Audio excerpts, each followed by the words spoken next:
আল্লাহ তাআলা সূরা হাদীদের 4 নম্বর আয়াতে বলেন, ওয়া হুয়া মাআকুম আইনামা কুনতুম। আর তোমরা যেখানেই থাকো না কেন তিনি তোমাদের সাথেই আছেন। তোমরা যেখানেই থাকো না কেন তোমরা কখনোই একা নাও। আল্লাহ তোমাদের সাথে থাকেন, তিনি তোমাদের দেখছেন, তিনি তোমাদের রক্ষা করছেন, তিনি তোমাদের কার্যক্রম প্রত্যক্ষ করছেন, তিনি তোমাদের পরীক্ষা করছেন প্রতিনিয়ত। আমি কখনোই একা নই। আমি আমার রুমের ভিতরে একা নই, আমি আমার ক্যাম্পাসে একা নই, আমি আমার গাড়ির ভিতরেও একা নই। আমরা কখনোই নিঃসঙ্গ নই।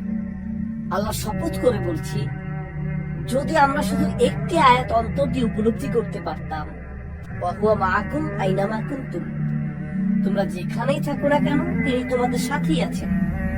যদি এটা হৃদয়ঙ্গম করতে পারতাম, তাহলে যে ওয়েবসাইট গুলো আমি ভিজিট করি তাতে পরিবর্তন আসতো, যে নাম্বার গুলোতে আমি কল করি তাতেও পরিবর্তন আসতো, সবকিছুতে পরিবর্তন আসতো।